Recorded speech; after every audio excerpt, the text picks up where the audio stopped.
mais um vídeo voltado para esse assunto que eu recebi uma opinião muito interessante de um provável inscrito. Deixou seu comentário aqui no nosso vídeo, isso é interessante. O Aquaplayer falou, né, que ele já chegou a ser fã da monarquia parlamentarista. Eu vou tentar dar uma reduzida em tudo que ele escreveu, né? E falou que em algum momento Luiz Felipe de Orleans e Bragança, que é deputado federal atualmente e é um dos parentes da família real, mas a família real ela é bem grande, bem ampla, então por isso que a gente tem que ter cuidado com todas as informações que a gente tem. Ele emitiu uma opinião que desagradou ali o Aquaplayer, né? A opinião dele era relacionada àquele momento que o Brasil vinha passando, onde supostamente, né, existia a hipótese de ter uma guerra com Venezuela e tudo mais. Parece que o Luiz Felipe de Orleans e Bragança foi a favor de caso ter uma guerra e tudo mais, né? Eu queria abrir alguns pontos, que foi o que eu abri para ele no comentário. Não vou fazer igual, ou não vou ler exatamente o comentário tá muito bom. Quem quiser ler, eu vou deixar o vídeo aqui no card, né? O comentário dele e o meu. E aí ele colocou alguns pontos, que aí naquele momento estava falando mal da Venezuela e depois começou a falar bem. A gente tem que entender que o esquema político do mundo,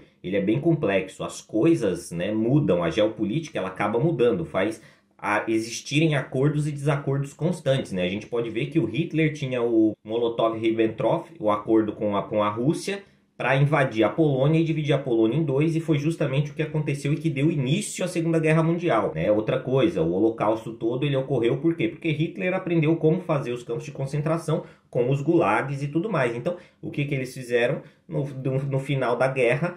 A Rússia já não estava mais com a Alemanha, porque a Alemanha ia atacar a Rússia. Na verdade, o que aconteceu foi o que eu já falei aqui em alguns vídeos. A Rússia, ela bancou e armou a Alemanha para a Alemanha começar a guerra e depois ela tomar tudo. Só que a Alemanha fez o contrário e vice-versa. Mas não é esse o assunto desse vídeo. Estamos falando de monarquia.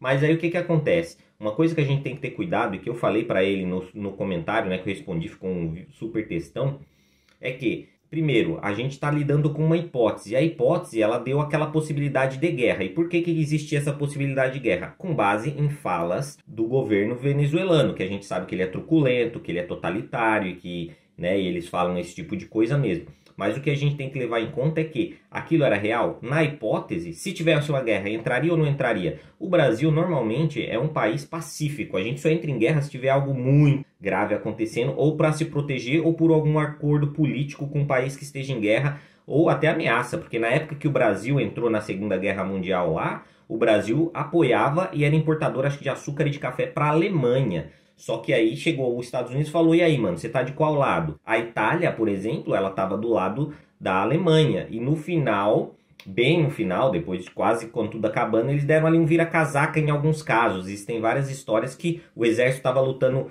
contra o exército dos aliados, de repente se virou naquela trairagem, tipo assim, vamos, mano, os caras vão matar nós, vamos começar a matar do outro lado. Vou até colocar um videozinho do cachorro aqui. Que o cachorro muda de lado, né? Parece o Alckmin e outras pessoas que acontece isso.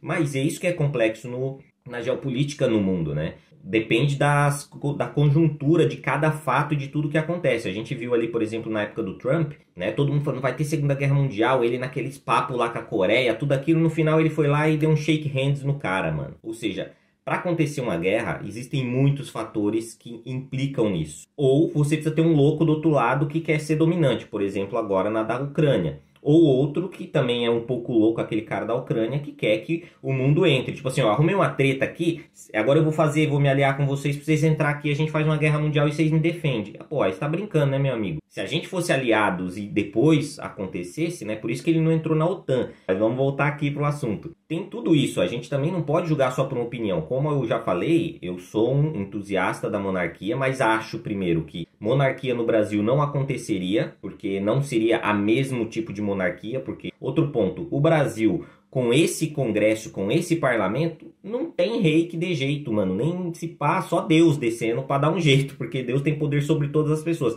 Mas se não, meu amigo, não tem condição, tá ligado? Porque esse parlamento é o problema. O que adianta? Temos um rei, é um quarto poder, mas um quarto poder quando você tem um parlamento e um STF que cala o presidente, você acha que ele não vai calar o rei? O STF brasileiro, ele proibiu a família real de dar entrevistas na época que a gente teve um referendo ou plebiscito, sei lá, na década de 90, para ver se voltaria à monarquia. Olha isso. Ou seja, o Brasil já vive um totalitarismo e um judicialismo aí faz décadas. Isso não dá também para a gente criar esse preconceito em cima de uma fala de um cara, em cima de uma hipótese. Até porque ele entra na questão de que guerra vai matar soldados, vai matar pessoas, vai ferrar a economia, um monte de coisa. Realmente tudo isso vai, mas como eu vinha falando, o Brasil é um país pacífico, o Brasil não vai entrar em guerra tão fácil contra ninguém. E aí, o que a gente tem que fazer é isso, que eu falei, acho que eu citei um pouco disso no vídeo anterior, né? A gente tem que ver quais são os pontos em comum, quais são os pontos positivos que tanto vai esquerda ou direita são a favor, vamos pegar esses pontos e vamos lutar por eles até a gente chegar nele. Quando a gente chegar nele, a gente vai indo para os que tem uma resolução mais difícil, vamos para o debate com os outros. Mas o Brasil faz justamente ao contrário. Só que a gente tem que ver que, por exemplo, o Luiz Felipe de Orleans e Bragança, ele é um político. Ele é um bom político, não é o melhor, mas ninguém concorda 100% com ninguém. O problema que eu também trago aqui é que isso é aquela busca, acaba caindo naquela busca por um herói, salvador da pátria. Só que no final esse cara tem que concordar com tudo comigo. Só que ele também tem que concordar com tudo que o Zé aqui do meu lado fala, que o João fala, que o outro fala. É impossível você achar alguém que concorde 100% com todo mundo, com cada cidadão. E cada cidadão vai pensar diferente, porque vai ter uma percepção diferente, vai ter uma experiência diferente, e tudo isso influencia no que a gente é, no que a gente foca hoje. Eu já fui revolucionário de andar com a camiseta do Che Guevara. Hoje já, vergonha de ter feito aquilo, porque o cara é um terrorista que matava gay, falava mal de negro, estuprava mulheres, mas era a ideologia da área de comunicação, publicidade e propaganda, infelizmente. E aí o que acontece? Você vai avaliando e vai mudando, só que não dá para você buscar alguém perfeito. E com esse Congresso, com esse Parlamento, com esse STF, não adianta não adianta nada. Tem que mudar tudo e todos. E o que a gente tem que fazer? Pegar os poucos e bons e ir fazendo aquela seleção natural, mas sempre colocando os bons no poder, para que os bons e que tenham mais ideias que sejam favoráveis a fazer o país melhorar, que cheguem lá. Só que a gente acaba no final sempre escolhendo o menos pior entre os piores, né? Isso aí aconteceu, por exemplo, com Enéas. Enéas foi julgado, foi zoado, né? Foi tratado como aquele cara opressor e tudo mais, porque ele falava umas verdades sobre o outro candidato que um dia veio a ser presidente, e aí gerou tudo isso. O que a gente tem que entender é que vai ser impossível, primeiro que a gente não pode deixar de apoiar algum bom candidato simplesmente porque ele teve uma opinião que diverge da nossa. Sempre, se a gente for falar com o seu melhor amigo sobre todos os assuntos polêmicos, vai chegar uma hora que você vai virar inimigo dele. É isso que a maioria das vezes acontece, né? As pessoas que têm a mentalidade fraca, não são ponderadas, elas começam a se afastar porque a afinidade que ela tem está relacionada a tudo. Essa pessoa é igual a mim, aquele que é um irmão gêmeo ali, repetindo tudo que ele faça. Isso não vai acontecer em lugar nenhum do mundo. Outro ponto, a linha de sucessão da família não inclui o Luiz Felipe de Orleans e Bragança. Ou seja, será que a forma que ele pensou naquele assunto, sobre aquele momento, é exatamente o que o restante vai pensar? A gente tem acho que 6 pessoas ou 7 na linha sucessória e nenhum é ele. Ou seja, aí eu vou julgar a monarquia, a possibilidade de uma monarquia por causa de uma coisa que um outro cara falou. Também não dá, é que nem você julgar o pai pela atitude do filho. Desde que o pai não seja conivente, não esteja defendendo ou apoiando o erro do filho. Imagina, seu pai não sabe que você fez um negócio, aí você foi lá, roubou um carro. Aí os caras vêm e chamam seu pai de ladrão. Porra, seu pai nem sabe. Agora, se ele te ajudou a roubar, aí sim. Então a gente tem que pensar em tudo isso. Não dá para julgar e esperar que alguém concorde com todo mundo e consiga e fazer o que todo mundo quer. A gente tem no Brasil 220 milhões de pessoas e é impossível que esses 220 milhões de pessoas pensem pelo menos 50% igual. Então o que ele tem? Vamos pegar os 30%, 10% que todo mundo acha que é correto e vamos lutar por isso? Quem é o cara que apoia esses 10%? Põe esse cara lá e ele tem que fazer isso. Aí no final o que acontece? Por exemplo, ele pegou o Luiz Felipe de Orleans e Bragança, que é um deputado bom, não é dos melhores, tem coisas nele que eu também não concordo, mas que é um dos bons e eu tiro ele de lado. Quem que sobra? O que a gente tem que fazer? Em vez de fazer isso, excluir os bons por causa de pequenas divergências, ou pequenos erros, ou pequenas falhas em cima de uma hipótese, ou em cima de um determinado momento, porque esse momento muda, como eu falei no começo do vídeo, a gente tem que excluir os que são ruins de vez. Esse cara aqui, ele é um lixo, só fez proposta ruim, só faz porcaria, só fala não sei o quê. Só que às vezes esse cara ruim, ele tem aquele discurso paz e amor, que vai fazer o que vai acontecer. Só que você vê o cara, nas atitudes dele, ele fazendo o contrário. E muitas vezes ele escondendo a opinião dele justamente para não cair nesse ponto de perder seguidores, de perder pessoas que acreditavam nele porque ele deu uma opinião. É que nem aquilo, né? Os caras da canhota, sempre que alguém faz um erro, fala alguma coisa grave contra a mulher, contra negro, contra trabalhador, chama trabalhador de Cruz-Can, né? Esses negócios, esse cara, ele é tratado... Isso foi uma gafe. Agora, se é do outro lado, nossa, que erro, que vergonha, que não sei o que, é um ditador, é um, sei lá, tá ligado? Então a gente tem que ter cuidado com isso, porque senão a gente acaba... Ou você faz isso com todos, que aí você não vai ter opção nenhuma, ou você começa a fazer isso, quais são os piores dos piores, e vai tirando os piores dos piores, deixa os que são medianos, bons, razoáveis, muito bons, e aí a gente consegue selecionar. Quer dizer, a monarquia no Brasil não é opção. Não vai acontecer nos próximos 300 anos ou mais, a não ser que um milagre aconteça, ou uma desgraça muito grande, que é muito mais provável. E mesmo assim, no Brasil, pela história tá tão deteriorada, a história da monarquia brasileira, né, tão difamada, a chance disso acontecer é muito pequena, porque você tem que restaurar toda essa história, tudo isso, fazer voltar, chegar pessoas no poderes que deem a isso e que separem os poderes realmente, cada poder fazer a sua coisa, não entrar no do outro. Mas do jeito que o Brasil é hoje, é impossível. Então a gente tem que ter cuidado para não entrar nessa, porque é aquilo que eu falo, a afinidade também é um problema. Que nem um grupo de WhatsApp, você tem os seus amigos, um falou uma coisa, o outro falou o contrário. Aí todo mundo começa a apoiar o cara A.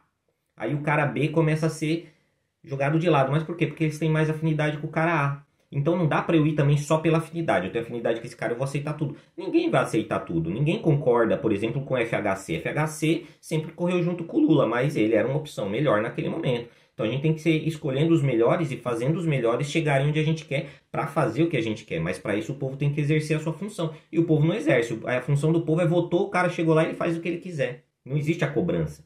Então é isso que a gente tem que começar a mudar no Brasil. E tá perto aí das eleições. Vamos mudar o Congresso, galera. O parlamento. E mudar o Senado, porque o Senado é o único que consegue julgar o STF ou tirar ou um ou outro, que a gente sabe que ali e o esquema é aparelhado. Então a gente tem que ter cuidado. Mas a gente tem muito político no Brasil que, baseado em fatos reais e atitudes deles mesmos, eles não mereciam estar lá, né? Eles não mereciam o nosso apoio. Não quer dizer que você apoia, o problema é esse. Quando você apoia o candidato, indiretamente você está apoiando tudo que ele pensa. Esse é o problema, porque quando você vota nele, ele chega lá e ele pode fazer o que ele quiser, por isso que tem que ter essa cobrança. E na real, a gente não apoia 100% o candidato A, candidato B, porque muitas vezes a gente vota no cara por causa de uma única proposta. E às vezes a gente não conhece todas as propostas do cara, e a gente não sabe tudo, porque sempre essa pesquisa começa agora próximo de época de eleição. Ninguém passou 4 anos pesquisando para ver qual que era bom. Ninguém olhou lá quais são os piores deputados. Vamos tirar todos esses? Não, ninguém faz isso. Até porque no Brasil a gente não elege os deputados, né? A gente elege 5%. O resto, galera, vai tudo puxado. E aí que é nessa que a gente roda. Porque aí entra um monte de cara que a gente não conhece, que a gente nunca nem viu, que, pô, nem sabe o que o cara pensa. E o cara vai simplesmente seguir o que o partido faz. Entendo o comentário da pessoa, entendo que às vezes desmotiva, muita coisa que muito político fala, mas o que a gente tem que ver? E aí não dá para julgar também a família imperial, no qual ele nunca vai entrar na linha de sucessão, mas é aquilo. Vamos tirando os piores, pondo os que são menos piores lá em cima, e uma hora a gente vai ter uma elite política boa, né, que tenha no mínimo que é o que a monarquia tem. Pessoas educadas, cultas, ponderadas, que conhecem sobre política, sobre economia, sobre tudo praticamente. São pessoas bem estudadas, estudiosas, que continuam crescendo. Mas a gente tem aí no Brasil hoje em dia um monte de político que não sabe quase nada. Eu acho que hoje no Brasil não tem um político que saiba o tanto que Enéas sabia. E Enéas era um cara que era zoado, simplesmente porque ele teve que criar aquela caricatura, fazer aquele teatro lá para poder chamar atenção nos seus 2 minutos que tinha de televisão. Então é complexo, gente, mas a gente tem que entender como que a banda toca pra gente poder coisar. Se a gente se frustrar com todo mundo, a gente não vai em ninguém. Se a gente não ir em ninguém, você ficar em cima do muro, a galera vai votar no pior, e o pior vai entrar e você vai ter que obedecer e seguir tudo que aquele um colocar. Então por isso que, apesar de achar que monarquia seria uma opção melhor, mas seria uma monarquia sem esse parlamento, sem esse senado, sem esse STF. Com qualquer um desses lá, não adianta quem você coloque no poder no Brasil. Nada vai mudar.